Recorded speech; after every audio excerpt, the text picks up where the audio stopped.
Plus grand que, quand une seule détonation suffit à faire taire le matin, c'est que l'heure est grave. À Bamenda, ce samedi matin, le jour s'est levé comme d'habitude, avec cette routine têtue qui fait croire que tout ira bien. Puis, sans prévenir, une explosion est venue rappeler à tous que dans le nord-ouest, même l'aube marche sur des œufs. L'incident s'est produit à l'entrée du génie militaire de Mile 6 NKWEN. Un engin explosif improvisé a explosé, transformant un simple point d'accès en scène de drame, et le calme relatif du quartier en un concert de stupeur. Selon des sources concordantes, l'explosion a coûté la vie à au moins 2 militaires. Dans un contexte où les chiffres ont souvent tendance à se cacher derrière le silence officiel, ce « au moins » pèse lourd. Parmi les victimes identifiées figure le soldat Chanwu, surnommé Pitou. Un surnom qui, d'ordinaire, ferait sourire autour d'un café, mais qui aujourd'hui résonne avec une gravité particulière. Un second militaire aurait également succombé à ses blessures. Là encore, le conditionnel n'est pas un jeu de style, mais une précaution journalistique imposée par l'absence de communication officielle. Plusieurs autres soldats auraient été blessés. Le bilan exact reste flou, comme un brouillard matinal qui refuse de se lever, laissant chacun compter les absents sans jamais être sûr du total. L'explosion a provoqué une panique générale dans le secteur de Mile 6 NKWEN.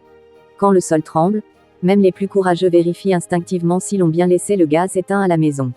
Des habitants rapportent avoir entendu une forte détonation. Une de celles qui ne laisse aucun doute, ce n'était ni un pneu éclaté ni un pétard mal placé, mais bien quelque chose de sérieux. Très vite, des mouvements importants de troupes ont été observés dans la zone. Dans ces moments-là, la circulation devient subitement plus disciplinée, chacun trouvant miraculeusement le bon côté du trottoir. Le recours aux engins explosifs improvisés s'inscrit dans la crise sécuritaire qui secoue les régions du nord-ouest et du sud-ouest depuis 2016. Une crise qui, comme un feuilleton trop long, refuse obstinément de connaître un dernier épisode. Ce type d'attaque est devenu récurrent dans la zone anglophone. À force, certains habitants reconnaissent presque le « style » des explosions, ce qui n'est jamais bon signe pour la normalité d'une société. Ces attaques témoignent de l'intensification des affrontements entre forces gouvernementales et groupes armés séparatistes. Une intensification qui se mesure moins en communiqué qu'en vie brisée. Après l'attentat, des tensions auraient éclaté dans la ville de Bamenda. Le conditionnel revient encore, preuve que dans cette crise, les certitudes sont aussi rares que les bonnes nouvelles. Selon plusieurs sources non officielles, des militaires mèneraient actuellement des opérations de ratissage dans le secteur. Des opérations qui, pour les habitants, riment souvent avec porte close et téléphone en mode silencieux. Des informations font également état de violences contre des civils. Des allégations graves, qui circulent vite, parfois plus vite que la vérité elle-même. Ces accusations n'ont toutefois pas pu être vérifiées de manière indépendante au moment de la publication. Le journalisme, ici, avance prudemment, comme quelqu'un qui traverse un champ de mine avec des chaussures trop grandes.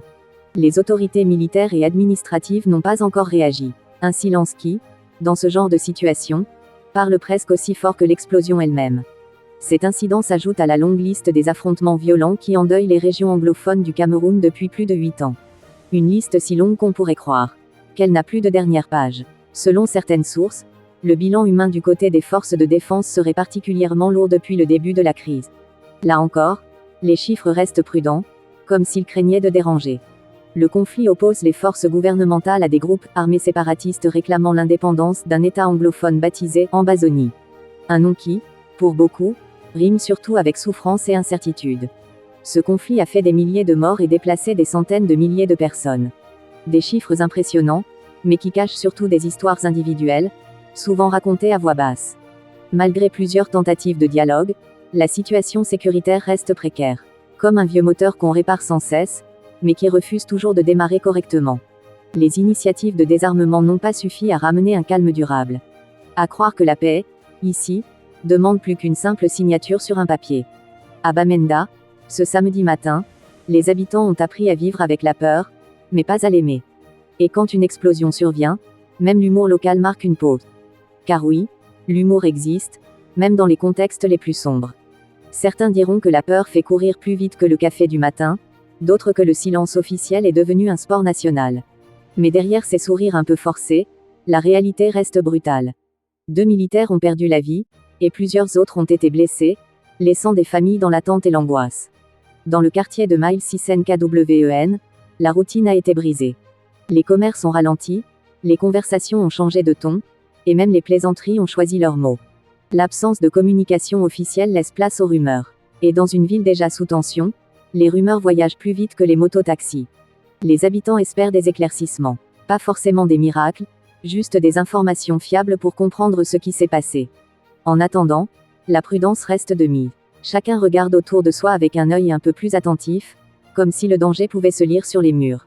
Ce nouvel incident rappelle que la crise est loin d'être terminée, et que chaque jour sans violence est presque devenu une victoire discrète. Il rappelle aussi le lourd tribut payé par les forces de défense, engagées dans un conflit complexe et prolongé. Mais il rappelle surtout que les populations civiles restent prises en étau, cherchant à vivre normalement dans une situation qui ne l'est pas.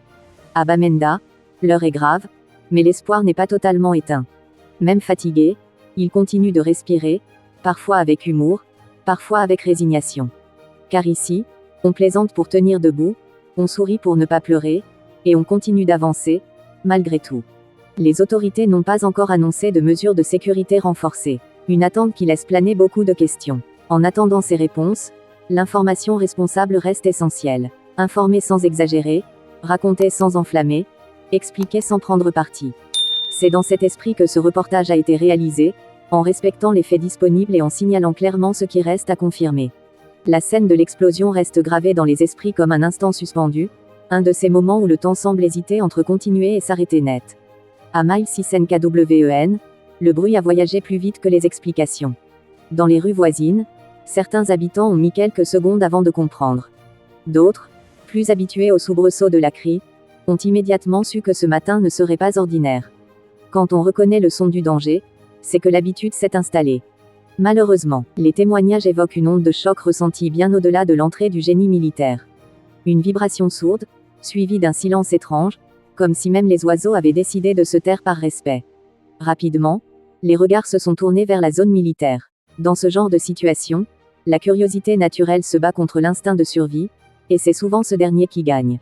Les parents ont rappelé leurs enfants à la maison. Les commerçants ont hésité entre fermer boutique ou faire semblant que tout allait bien, car ici, continuer à vendre devient parfois un acte de bravoure. L'arrivée massive des forces de sécurité a renforcé la tension. Les uniformes se sont multipliés, les pas se sont accélérés, et les conversations se sont faites plus discrètes, presque chuchotées. Certains habitants racontent que même les mototaxis, habituellement si pressés, ont ralenti. Comme quoi, la peur est parfois le meilleur régulateur de vitesse. Le nom du soldat Chanwu, dit Pitou, circule avec émotion. Derrière l'uniforme, beaucoup rappellent qu'il y avait un homme, avec une histoire, des proches, et sans doute des projets pour le lendemain. Le second militaire décédé, dont l'identité n'a pas encore été officiellement confirmée, rappelle que dans cette crise, tous les visages ne sont pas toujours connus, mais chaque perte compte. L'absence de communication officielle laisse un vide que les spéculations tentent de remplir. Et quand l'information manque, l'imagination collective travaille à plein régime, parfois trop. Les autorités, jusqu'ici silencieux, sont attendues sur plusieurs fronts. Clarification des faits, bilan précis, et mesures à venir. Un exercice délicat, surtout quand chaque mot peut être interprété. Pendant ce temps, la population s'adapte. À Bamenda, on a appris à vivre avec l'incertitude, un peu comme un colocataire encombrant qu'on n'a jamais invité mais qui refuse de partir. La crise sécuritaire, en place depuis 2007, continue de redessiner le quotidien. Les repères changent, les habitudes aussi, et même l'humour local devient plus prudent, plus ironique. Les engins explosifs improvisés, devenus une arme récurrente, symbolisent cette guerre asymétrique où la surprise remplace souvent l'affrontement direct. Chaque nouvelle attaque ravive les blessures du passé. Les souvenirs d'incidents précédents refont surface, comme des cicatrices qui démangent à chaque choc. Les allégations de violence contre des civils, bien que non vérifiées, ajoutent une couche supplémentaire d'inquiétude.